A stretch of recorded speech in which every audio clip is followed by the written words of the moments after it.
Hey, what's up, guys? It's Big Bad Boodaddy here again.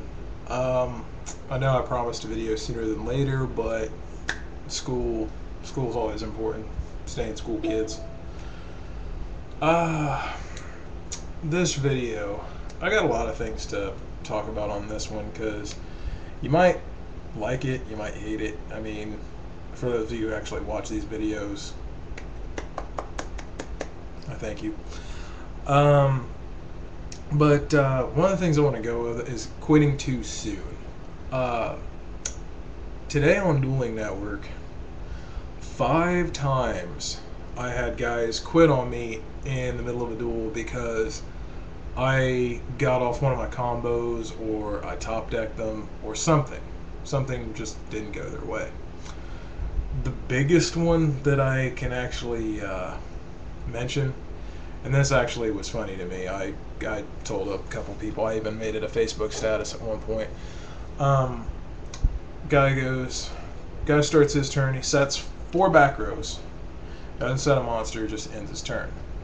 I draw. Start my turn. First thing I do, heavy storm. Do you have any response? Anything? Any of those 4 back rows? They just sitting there looking pretty.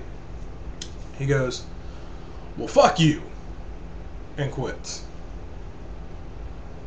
Doesn't say or do anything, just, big F you, and leaves the duel.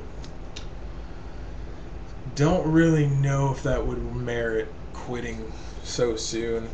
I mean, unless he had like 2 dead monsters in his hand or something, but I mean, common sense tells you if you're going to set that many back rows, have some sort of protection set in place, like a Starlight Road or a Huge Revolution is Over is a good one too.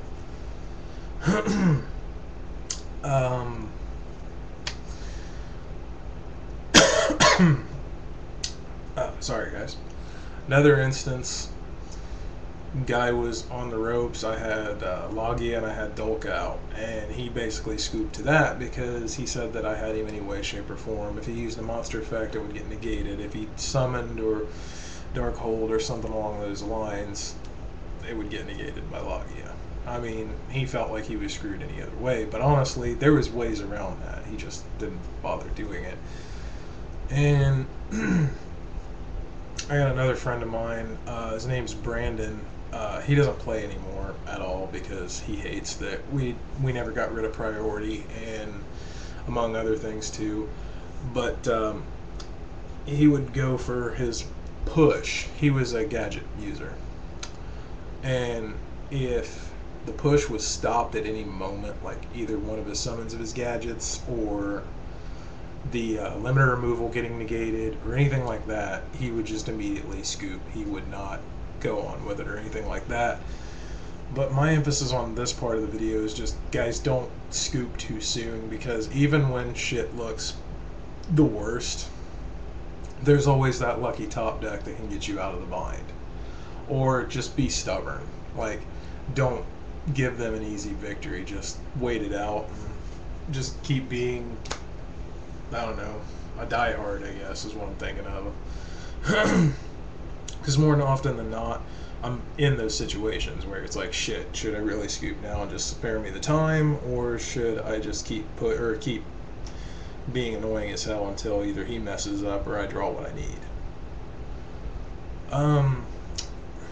Second part of this video, I'm going to go into some of the rulings that was made up here at the Ohio Regionals. I know it's over and done with now, and we've had YCS over this weekend. We had the kid who never has entered a YCS before, and he's won his first YCS with TG Stun, or TG Anti-Meta, whichever you want to call it, which kudos to him.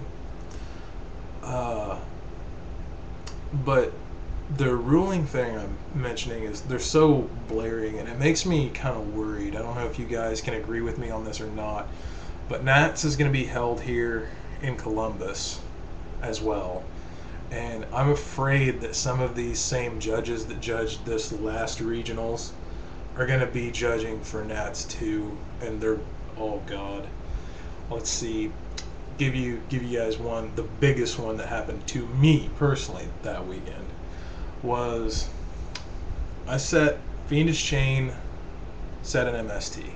Pass. Dude goes, okay, well, I'm gonna set a back row, which was Solemn Warning. He goes, a summon Gen X ally neutron, or Gen X neutron. Sorry, I get the allies and shit mixed up. I go, okay. Instead of attacking or anything, he goes, I end my turn. Okay, during your end phase, I activate Fiendish Chain, targeting your Gen X neutron, so no search. He sits there for a minute and he goes, alright. Shakes his head, so I take this as, okay, he acknowledged my play, turn is ended, we move on. Instead, he sits there and goes, one more activate Heavy Storm.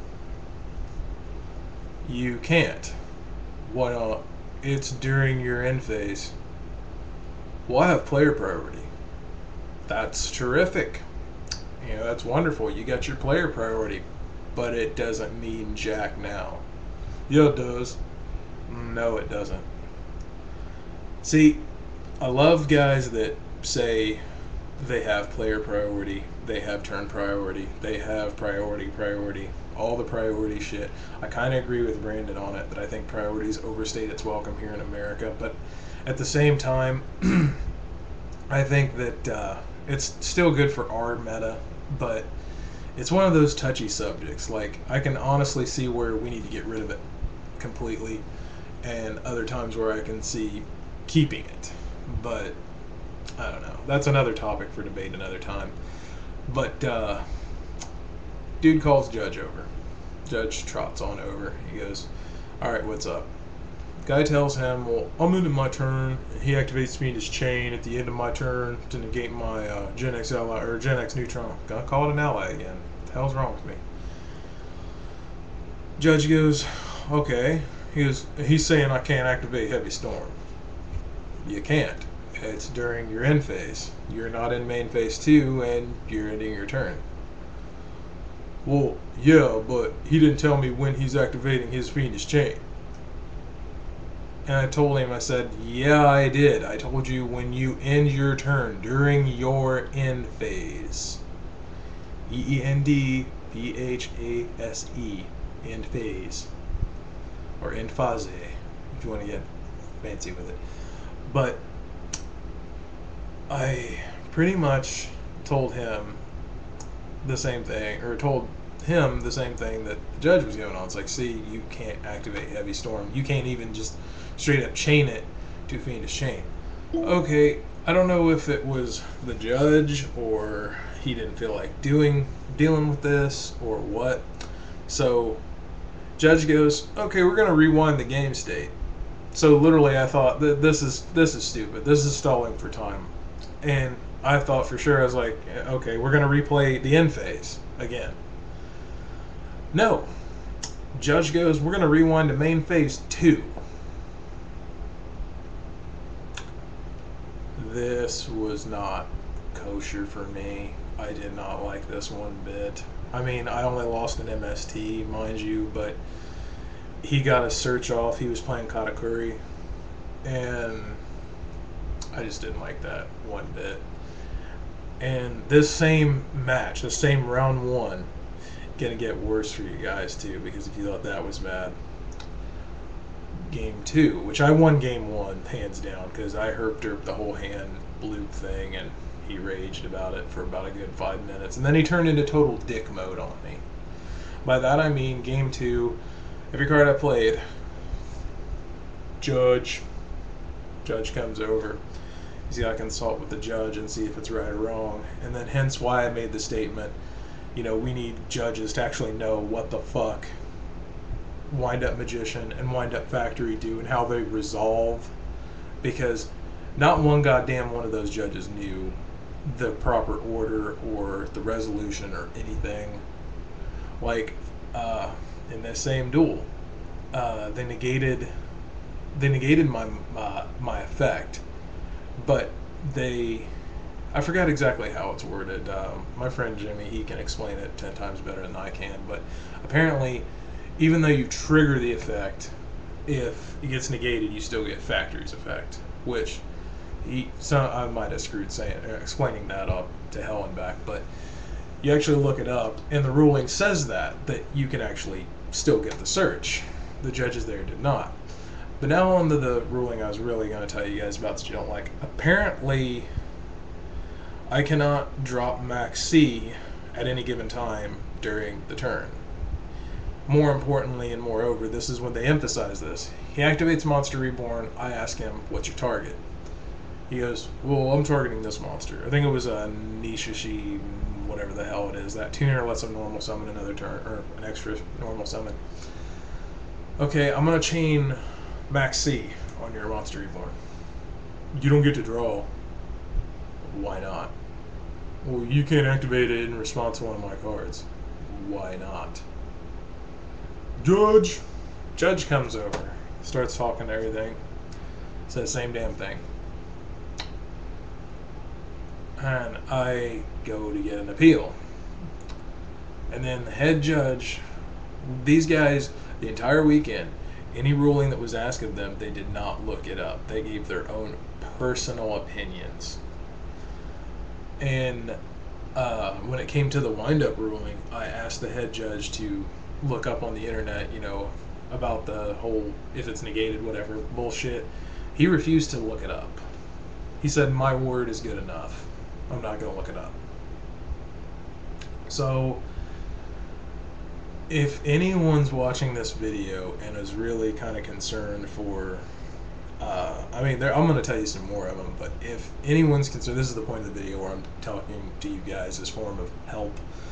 If any of you guys are going to Nats and are concerned about the judging being done based on previous experiences and based on some of the shit I've told you in this video, please try and get involved and try to get some of these judges reported or get different judges for this competition, because last year at Nats I had a blast. It was fun, it was competitive, it was challenging, all sorts of shit was going down.